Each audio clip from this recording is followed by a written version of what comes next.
Ya, pertandingan esok nampaknya adalah pertandingan yang ditunggu-tunggu begitu ya, tak hanya bagi timnas saja tapi juga untuk kita semua. Akankah kemudian Garuda bisa terbang tinggi lolos dalam babak kualifikasi Piala Dunia? Nampaknya Bahrain pun atau The Reds juga merasa demikian karena mereka harus mencuri poin untuk bisa juga lolos. Akankah kemudian gemuruh supporter kita nanti di GBK ini bisa menjadi dukungan besar bagi timnas kita di lapangan untuk bisa mencuri poin bahkan juga bermain maksimal. Bagaimana faktor psikologis akan berperan? Itu akan kami bahas di Apa Kabar Indonesia malam hari ini. Bersama dengan saya sudah hadir sejumlah narasumber. Kita perkenalkan terlebih dahulu sudah ada Bang Nur Alim, mantan pemain timnas. Selamat malam Bang Jabrik. Selamat malam Mbak Maria. Sehat hari ini ya? Alhamdulillah. Oke, kita ingin dengar nanti ya bagaimana analisa terkait dengan permainan kemarin dan juga esok seperti apa. Dan juga bergabung bersama kami, dia ada dosen dari Fakultas Ilmu Keolahragaan UNJ. Ini ada Bang Albert Aridan Tangkudung. Selamat malam Bang Albert. Selamat malam. Ya. Terima kasih. Kita butuh juga analisisnya nanti soal psikologis pemain agar kemudian bisa menjaga fokusnya di lapangan begitu ya. Dan satu lagi, aduh akan ramai nih kolom komentar kita kayaknya ya. Yang paling dicintai oleh netizen pecinta sepak bola tanah air siapa lagi kalau bukan Bung Toel. Selamat malam Bung Toel. Malam Ayah. Sudah siap? Apanya nih siap? Ramai kolom komentar nanti ya Bang ya. Terima kasih sudah hadir Bung Toel. Oke, kita ingin dengar dulu Bung, melihat permainan Indonesia kontra Australia kemarin away ya. Bagaimana menurut Anda secara statistik dibandingkan dengan permainan sebelumnya pada saat 0-0 ya? Ya sebetulnya sih ngomong bener pun akhirnya kalau muncul di YouTube dipotong-potong jadi dipelintir gitu. Kan hanya dikutip possessionnya aja katanya gitu kan.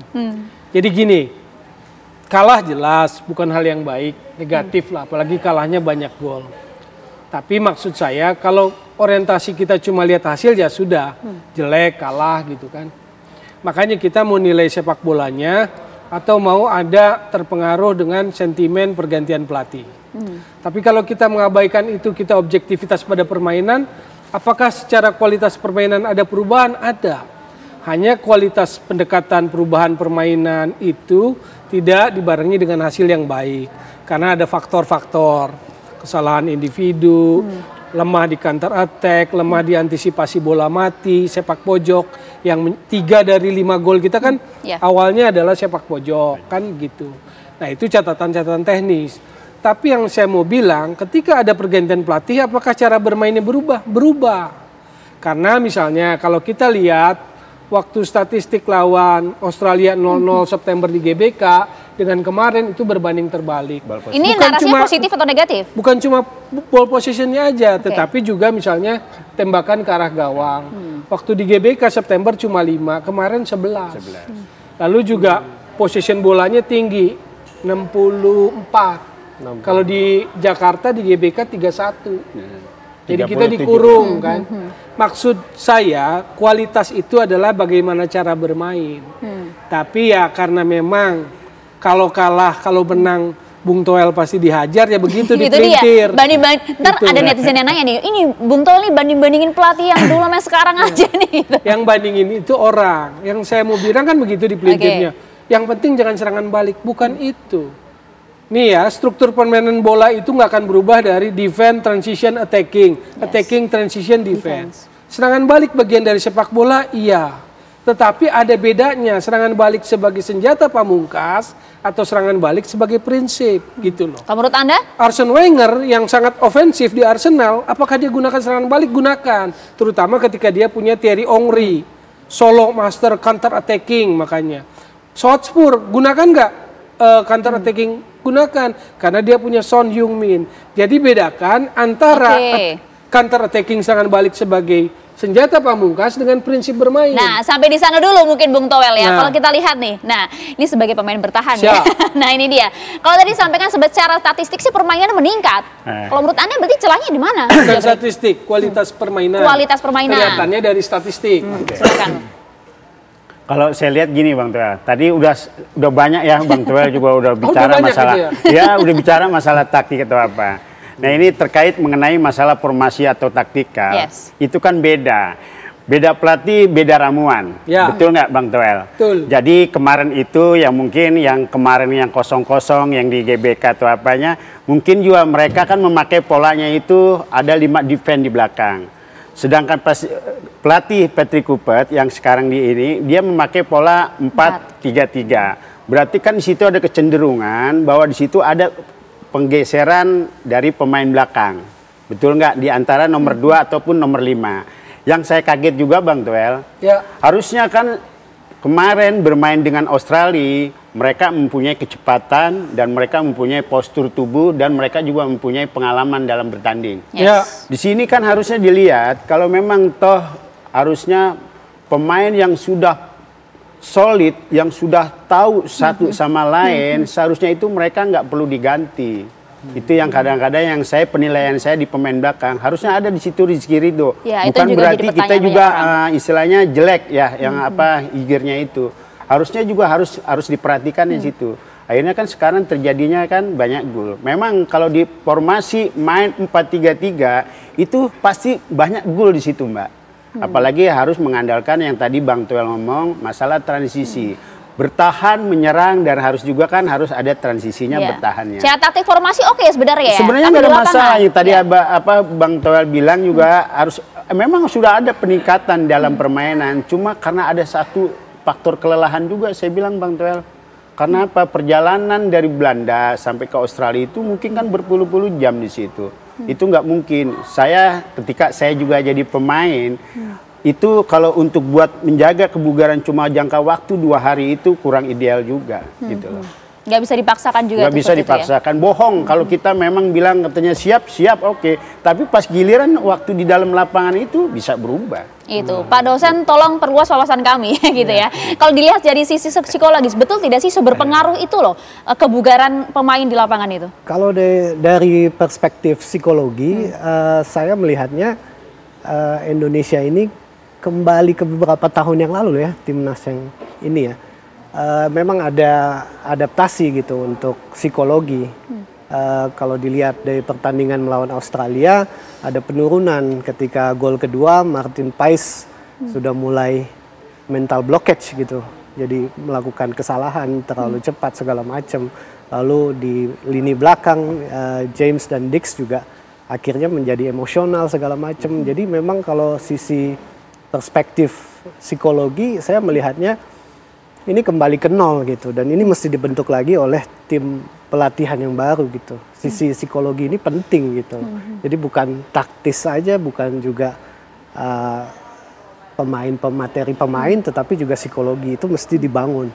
Dan menghadapi Bahrain ini nanti lain lagi ceritanya, karena Bahrain ini terkenal dengan mengulur waktu dan memancing emosi segala macam. Itu nanti ya harus detail gitu, psikologi apa yang harus diterapkan gitu, video analisis dengan pertandingan yang sebelumnya gitu. Nah itu dia. Tapi sebelum ke sana mungkin Pak Albert, menyambung yang tadi disampaikan oleh Bung Jabrik, betul tidak sih kemudian kelebahan kita di lapangan kemarin pada saat kontra Australia ini memang karena faktor kelelahan saja atau memang sudah drop dulu mental ya pada saat gol pertama? Ya betul, faktor kelelahan juga itu terjadi ya, karena pengalaman di SEA Games dan ya khususnya Bang Jabrik yang punya pengalaman itu kelelahan fisik juga otomatis kelelahan mental gitu. Makanya bisa dilihat dari gaya permainan ada kecapean mental gitu, kebuntuan mental hingga emosional gampang tersulut segala macam. Jadinya di sisi ya semuanya lah, sisi sayap juga saya lihat juga nggak terlalu banyak memainkan bola ya. Tapi ya Marcelino lah yang kemarin masih jadi motor, masih lumayan ya. Masih bagus gitu. Oke, nampaknya kita harus sangat waspada pada saat kontra Bahrain esok hari ini. Apa yang kemudian harus diperhatikan Bung Toel oleh timnas kita? Dijawab sesaat lagi. Kami akan kembali untuk Anda tetap bersama kami di Apa Kabar Indonesia Malam. Ya pemirsa, Anda kembali di Apa Kabar Indonesia Malam, kita lanjutkan diskusi kembali. Kita coba menatap ke depan ini ya Bang ya. Bagaimana kemudian pertandingan esok ya melawan Bahrain. Apa yang kemudian harus diwaspadai oleh timnas kita Bung Toel terhadap Bahrain ini? Bahrain lawan yang sulit pasti. Dia juara Piala Teluk baru kemarin. Lalu rekor belakangan pun kan ketat. Dia juga terakhir kalah 0-2 dengan Jepang. Jadi saya pikir Bahrain bukan nggak bisa dianggap lawan enteng. Jadi 2 pertandingan dalam konteks besar nih ya, karena ada mimpi ingin lolos, 2 pertandingan kalau hitung-hitungan harus menang. Artinya do or die, hidup mati. Lawan Bahrain harus menang, lawan China nanti 5 Juni harus menang. Mau nggak mau. Nah, bagaimana untuk menangnya ini yang sebetulnya menjadi sebuah, yaitu pertarungan, sebuah tantangan, sebuah seni sepak bola yang harus diselesaikan oleh tim kepelatihan gitu loh. Lalu bagaimana ada sebuah tekanan pressure, bagaimana tim ini menghadapi pressure yang besar begitu kan. Waktunya singkat tapi Bang. Ya FIFA Matchday kan sudah terjadwal memang seperti itu. 20, 25, nanti 10 Juni kan begitu. Jadi memang pasti singkat gitu loh. Makanya saya nggak mengabaikan yang Jabrik bilang tadi faktor kelelahan segala macam. Tapi setiap tim harus bisa beradaptasi. Ya, karena kan memang jadwalnya segitu-gitunya dan pemain lagi dalam periode kompetisi kan. Jadi sebetulnya kalau pemain dalam periode kompetisi itu dia sudah dalam kondisi siap kan, hanya tinggal di recovery dan conditioning kan, kayak begitu. Oke, tapi kalau misalnya kita lihat esok ini kan akan digebekan ya, dan juga semua mata tertuju pada pertandingan esok karena ini jadi tadi ya hidup dan mati bagi timnas kita untuk lolos ke Piala Dunia 2026. Kalau Anda sebagai mantan pemain Bang, bagaimana sih sebenarnya menghadapi begitu ya bermain di GBK dengan supporter yang begitu luar biasa? Ini menjadi semangat atau justru pressure yang luar biasa? Ya kalau kita ya Mbak ya, ketika saya juga bermain seperti itu ada euforianya. Apalagi ini memang kita harus mendapatkan poin. Itu peluang itu pasti juga terbuka. Dan kita mungkin di kebelakang juga mungkin ada motivasi dengan kekalahan kemarin dan juga para pelatih juga kan pasti mengevaluasi kekurangan kelemahannya tim itu di mana atau apa kan gitu. Nah apalagi kita memang harus butuh poin, harus benar-benar bermain di tuan rumah, apalagi penontonnya antusias banget gitu. Itu juga mereka harus benar-benar lagi nggak perlu salah pilih formasi gitu loh. Yang sekarang kalau memang ini dipakai sama Patiku 4-3-3 ya memang harus dimaksimalkan. Seperti itu Mbak. Oke, termasuk juga bagaimana nanti pemain kita ini ya harus kemudian bisa bangkit dari kekalahan kemarin lawan Australia agar bisa bermain maksimal di lapangan. Secara psikologis seperti apa? Kalau menurut saya secara psikologis bermain di kandang itu ya bisa jadi positif bisa jadi negatif ya.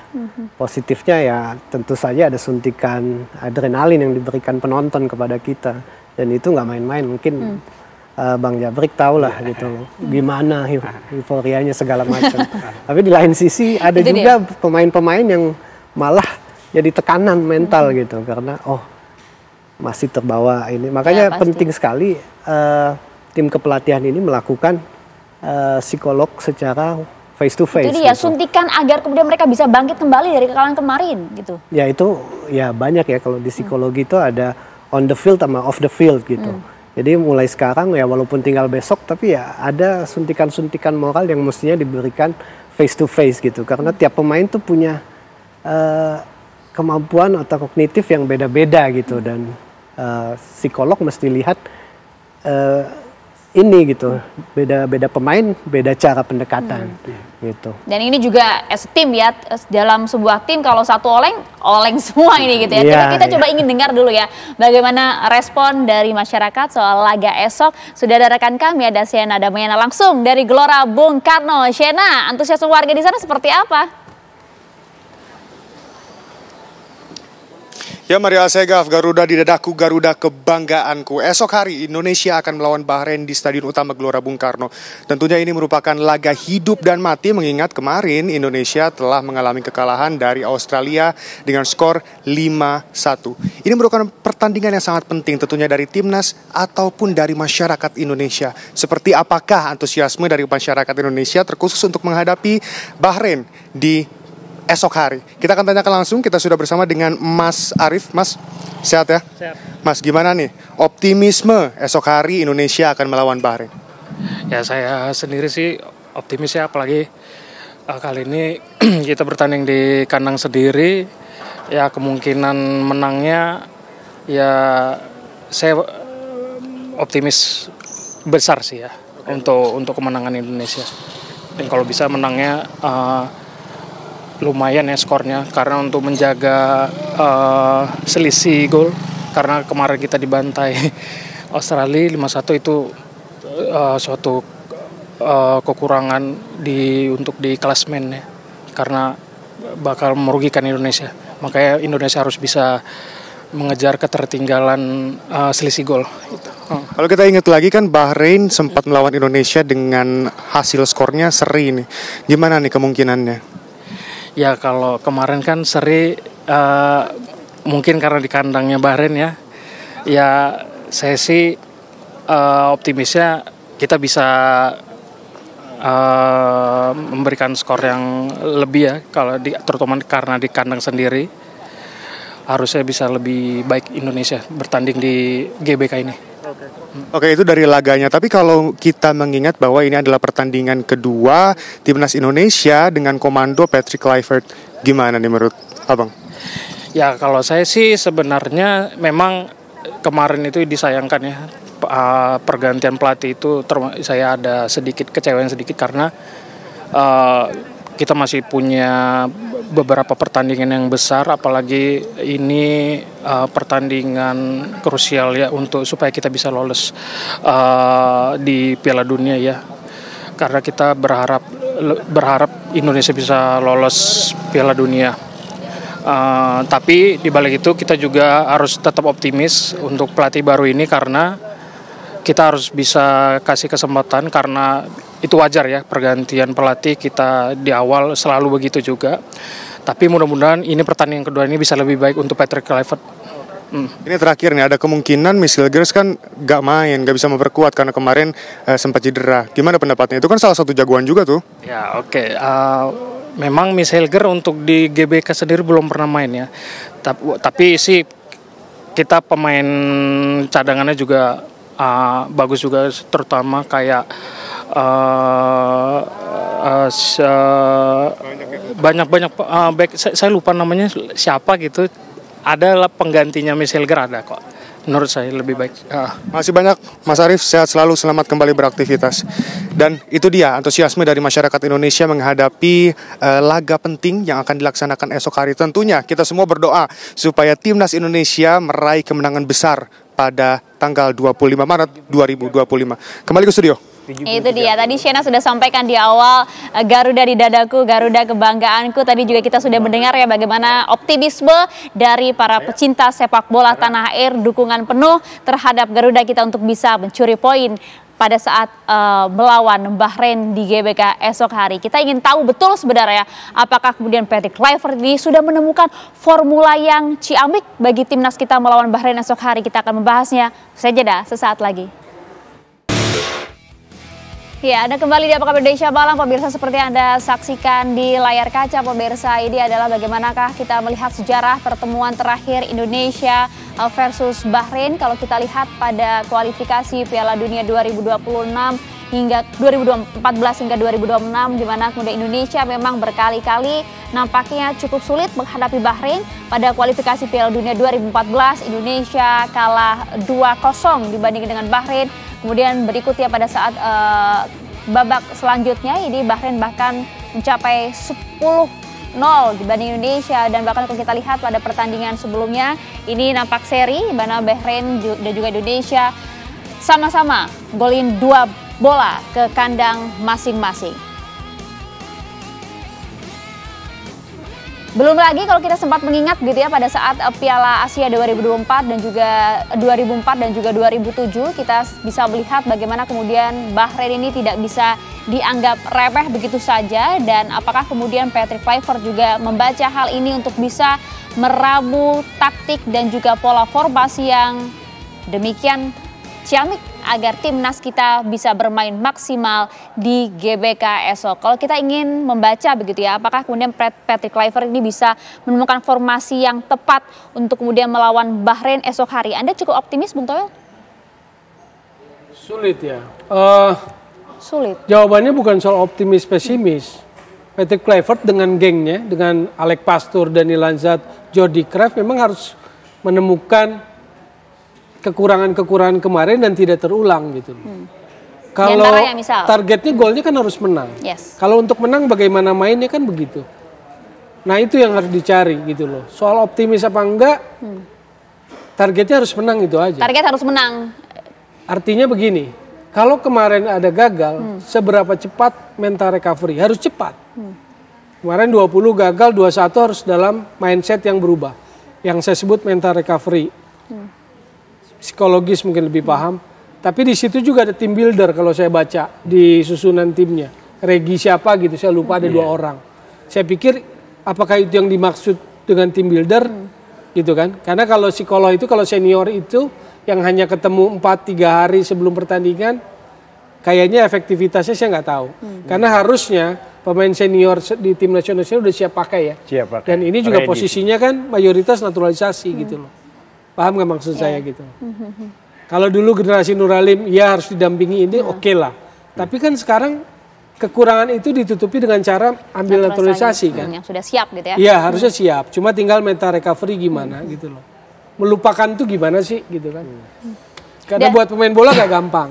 Jadi bagaimana kembalikan fokus, mental recovery, fokus untuk besok. Karena targetnya harus menang. Jadi ini memang pertandingan yang berat buat besok. Pertandingan yang berat untuk besok, mental recovery. Ya, Bung Albert. menyambung Bung Toel, saya rasa emang mental recovery itu penting. Tapi saya rasa udah dilakukan lah mestinya. Dengan tim kepelatihan yang ada itu otomatis sudah dilakukan. Karena lagi-lagi, kembali lagi, mental training itu sesuatu yang harus dilatih. Nah, itu Dan dia. beda tim, beda lagi cara melatihnya. Ya, mental recovery itu seperti apa sih sebenarnya bagi para pemain kita, atlet sepak bola begitu? Ya lebih ke, kalau dari pelatih itu lebih ke visualisasi gitu. Dan biasanya dilakukan one on one. Dan setelah one on one baru dilakukan secara tim gitu. Karena ini olahraga tim. Kalau olahraga individual kan lebih mudah, satu-satu atlet Ini juga kita bisa jelaskan. meningkatkan kepercayaan Itu dia. diri juga lagi Mbak. Gitu. Iya, iya. Sekarang kan kalau lagi kalah itu kan pasti mental drop tuh, Ini jatuh dia. tuh Bang. Iya, Gimana caranya supaya kita itu move on lagi kan begitu Mbak. Gimana caranya kan kadang-kadang beda-beda nih. Betul. Setiap pemain itu Mbak ada yang mereka kalah itu mereka melakukannya seperti apa. Ada yang berdiam diri dan juga ada juga pemain yang introspeksi yang diam di kamar aja, kenapa sih gue mainnya jelek atau apa, pasti itu kan begitu Mbak, bisa jadi mental supaya nanti buat pertandingan berikutnya itu mereka bisa siap lagi. Kadang-kadang itu ya yang Ya, perlu di tim pelatih dan tim psikolog jadi mesti paham itu satu-satu gitu. Dan harusnya Emang sudah itu hal paham. kecil tapi itu satu elemen yang ternyata krusial juga gitu. Dan juga berpengaruh tentu ya di lapangan Yes. hijau ya. ya kepercayaan diri juga lagi Betul, langsung kepercayaan dirinya Mbak. Itu dia, kita ingin melihat lah timnas kita bisa bangkit dari kekalahan kemarin Iya. dan juga percaya diri di lapangan. Kita coba tampilkan terlebih dahulu, ada grafis ini untuk Anda di layar kaca pemirsa. Kita juga akan tampilkan di layar belakang Bung Toel dan Ya. juga Bung Jabrik. Kita ingin mencoba ya. Tolong cerahkan kami, coba analisis bagaimanakah prediksi formasi timnas Indonesia kontra Bahrain esok hari ini. Silakan Bung Toel, kalau Anda lihat Bung.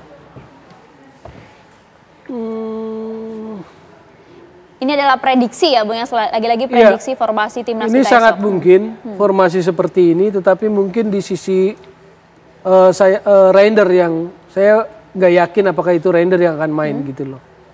Jadi bisa saja bukan Oke, Reinders. sosok yang tepat siapa kalau di situ? Kalau saya lihat bagaimana kemarin saat dipres oleh lawan, Romeni turun, Marcelino turun, maka Romeni akan tetap jadi pemain nomor 10 sama seperti Marcelino. Berarti nomor 9-nya itu bukan Romeni. Romeni yang akan di posisi Reinders. Jadi siapa? Kalau saya dibanding Rafael Strijk, kalau saya nggak jadi kebenaran. Ramadan Sananta kalau saya. Silakan Bung Jabrik. Kalau aku sih ini Mbak, dilihat dari, karena aku kan pemain belakang nih, Nah, Mbak ya. oke. Dari Ya lini kan? belakang lah, monggo. Iya, berarti kan kemarin juga mungkin organisasi dan mungkin hubungan satu sama lain ini kan kurang nyambung nih kayaknya. Soalnya gampang sekali kemarin-kemarin itu tembus kan. Yes. Kalau aku di belakang itu lebih cocok Ijes sama Rizky Ridho Mbak. Ya kan? Itu yang kemarin juga disayangkan Iya. banyak pihak kan, kenapa Iya. Rizky Ridho nggak main di iya sana. itu, Iya. Hobner ya. Aku lebih ya, nah kemarin-kemarin waktu masih zamannya Sintayong, pasti kan itu idealnya itu yang nomor 3 sama nomor 4 itu Ijes sama Rizky Ridho. Verdong udah oke lah, the best, penggantinya mungkin James ya. Itu Dick juga, di situ juga cocok. Udah di situ saya pikir yang paling ideal. Nah kalau untuk buat pemain yang nomor 6, 8, sama 10, saya memakai pola ini 4-3-3. Kan kita bisa aja berubah kan, karena niat pandangan Ini bola waktu pegang bola ini. Oh iya. Ya kan? Iya, waktu bola pegang bola. With the ball. Waktu kita bertahan ya itu. Ya kemarin-kemarin kan belum sempat ada Pelupesi yang main. Nah, kemungkinan besok juga pasti Pelupesi yang main. Oh, dipastikan main gitu ya. Tapi kalau kita lihat lini belakang lah, sebenarnya formasi yang tepat seperti apa kalau menurut Anda, Bung? Aku lebih tepat sekarang ini, tapi ya mungkin lebih sekarang kan Rizky Ridho kan peak formanya lumayan. Ayah tanya 3 apa 4 gitu. Ya. Nah, itu dia. Aku pikir 3 atau 4 juga. Aja, 4. Oke, dan di situ harus ada sosok Rizky Ridho di Ya, sana. mungkin bukan gini ya, pemain lokal yang mewakili pemain lokal lah kasarnya kan gitu ya. Mereka sudah sepadan dengan pemain-pemain yang belakang semacam duet sama Ijes. Karena Ijes juga leader dari pemain belakang gitu. Jadi satu sama lain bisa mengcover. Kemarin saya lihat seperti itu waktu main di GBK. Mereka solid banget di situ. Dan kalau kita lihat siapa sih begitu ya yang kemudian bisa menjadi sosok pemain kunci Bung Toel pada permainan kontra Bahrain esok hari menurut Anda? Kalau depan Romeni, kalau belakang Izes harus jadi pemimpin. Tengah ini memang yang menurut saya sih yang dua ya. Kemarin kan Haye sama Nathan. Besok saya nggak tahu Haye sama siapa. Nah itu yang saya belum lihat kuat, figur kuat gitu loh. Karena kan tapi kalau juga harus dapat ya. Enggak, supaya jangan salah, banyak ngomong chemistry itu apa sih? Kedekatan misalnya gitu ya. Ini kan banyak Belanda. Jadi secara chemistry oke lah. Kecuali kalau kemarin kan yang baru main itu kan Romeni sama Dian James kan. Yang lainnya kan sebetulnya udah gitu loh. Nah, pelatih Belanda datang di tengah ya resiko itu sih. Jangan gedein soal chemistry, resiko dia harus gimana caranya kan gitu. Gitu kan. Orang membahas itu. Saya nggak bela Kluivert, justru dia harus cepet gitu loh sama gengnya untuk bikin chemistry. Nah sekarang yang saya nggak mau bias, orang bicara tentang total football. Emang masih ada total football? 7-4 bos, udah Johan Cruyff, gitu loh. Jangan karena asal Belanda total football. Kalau yang datang Inggris kick and rush gitu. Kalau yang datang Italia Catenaccio, udah nggak ada ya. Kalau perhatikan bola itu tahun 2000 ketika Piala Eropa di Belanda Belgia, slogannya Football Without Frontier, sepak bola tanpa batas, itu bukan soal Belanda dan Belgia, tetapi sudah tidak ada lagi identitas yang sangat khas di setiap negara. Karena apa? Perkembangan teknikal sepak bola yang sangat global. Jadi sepak bola modern pressing, bagaimana struktur permainan itu dimainkan yang namanya principle of play. Jadi jangan berpikir gini, 3 aja kayak kemarin pelatih terdahulu segala macam. Jadi kita balik kepada sentimen pergantian pelatih. Mau 3, mau 4 bukan itu. Anda nggak sentimen itu ya soal pergantian pelatih ya Bung ya? Oh tidak. Jadi gini loh maksud saya, mau 3 mau 4 bukan itu. Tapi prinsipnya mainnya pendekatannya dia lebih ofensif, lebih attacking atau lebih defense. Kalau menurut Anda yang jadi 3 bukan berarti jadi defense juga. Karena wingnya juga bisa main bagus. Tapi kalau 3 defense juga bisa. Nah, jadi bukan soal 3 atau 4 terus kalau 4 lebih offense, kalau 3 lebih defense enggak gitu loh. Karena itu sih bagian dari permainan, namanya struktur permainan. Itu loh. Bang, respon Anda Bang? Udah semua sama Bang Toel, udah semuanya. Sepakat artinya begitu ya? Sepakat, jadi memang. Tapi dia jeli tadi. Saya setuju, bukan Hubner yang pertama. Iya, jadi benar. Tapi kalau Anda melihat sebenarnya harus seperti apa sih permainan dari timnas kita esok hari gitu ya? Karena kan sekali lagi, Bahrain ini kan cukup cerdas ya cara bermain, terlebih lagi juga mengobrak-abrik emosional para pemain kita gitu loh. Ya, untuk menghadapi besok pertandingan lawan Bahrain, Mbak. Mungkin kan katanya banyak yuk bisa mengulur-ngulur waktu lah atau deping semuanya. Itu dia. Nah, kita juga harus bisa mengatur. Kita harus gimana? Apakah kita kalau bola dilawan atau di Bahrain itu kan mereka memperlambat, katanya kan begitu. Dia bilang katanya mengulur-ngulur waktu lah atau sampai apanya. kita capek lengah kemudian diambil poinnya. Nah, gimana Patrick Kluivert untuk mengakali permainan Bahrain seperti itu? Ya, kita harus fresh. Ya kan tekan, bikin buat dia kesalahan sewaktu dia memegang bola. Berarti kalau dia bola dilawan, berarti dia kan bisa bermain itu tuh Mbak. Ya kita harus ada fresh atau apanya, itu aja Mbak. Nah, menarik sekali ya sebenarnya. Dan juga kita nggak boleh mengesampingkan juga bagaimana besok yang hadirnya di GBK puluhan ribu supporter kita. Bagaimana kemudian pemain kita ini harus memposisikan puluhan ribu supporter nih. Haruskah kemudian ini dijadikan semangat atau justru kemudian kekurangan ya bagi timnas kita? Ya harusnya semangat ya, cuman lagi-lagi ya mudah dikatakan, cuman sulit untuk dilakukan gitu. Tapi kalau menurut saya, kalau memang tim kepelatihannya jeli, ya harus udah ada beberapa taktik untuk mental gitu. Salah satunya mungkin mindfulness and breathing gitu, teknik menahan emosi. Atau juga kita udah mesti buat video analisis tim Bahrain kemarin mainnya Meskipun gimana. waktunya singkat usai Australia kemarin? Ya harusnya sudah dilakukan ya. Ini kan cuma teori aja yang saya jelaskan ya. Cuman mestinya kalau ini semua sudah dilaksanakan gitu. Sehingga besok udah siap semua. Cuman lagi-lagi ya kata Bung Toel juga betul juga, ada perubahan kepelatihan, ada perubahan tim pelatih itu juga lagi-lagi ya ada adaptasi yang perlu dilakukan gitu. Kita nggak bisa nilai. Betul, kita nggak bisa nilai dari satu pertandingan, betul kata Bung Toel. Nggak fair aja. Nggak fair aja kalau satu pertandingan terus saya langsung mengkritisi. Ini aja targetnya, tunggu aja. Kalau gagal ya pasti kena kritik dan kena. Ya federasi pun menurut saya sih pasti evaluasi. Karena kan jelas ini federasi kan. Waktu ganti targetnya golnya adalah lolos kan. Yes. Nah untuk lolos itu kan bisa sekarang ronde 3, bisa juga ronde 4 gitu loh. Kenapa kesusu pengen ronde 3 gitu loh. Itu dia, karena udah ramai juga kan kalau netizen nggak kita. bisa maksud saya. Ya netizen kita juga udah ramai. Ini kalau nggak bisa gimana nih? Dipecat atau enggak? Itu kan juga ramai juga. Jangan sampai kemudian itu yang digebar-gebar kan. Kalau Bung Jabrik seperti apa Bung? Ada yang ditambahkan? Aku belum bisa nilai ya Mbak ya, dengan pergantian pelatih ini. Yang benar kata Bang Toel juga, nggak bisa menilai seorang pelatih itu dengan satu pertandingan, kan begitu. Pasti juga kan dilihat, kadang-kadang kan meraba. Ya kan, belum tentu peninggalan yang dahulu sama dia itu cocok, ketergantung ini ramuan. Dan juga harus disesuaikan.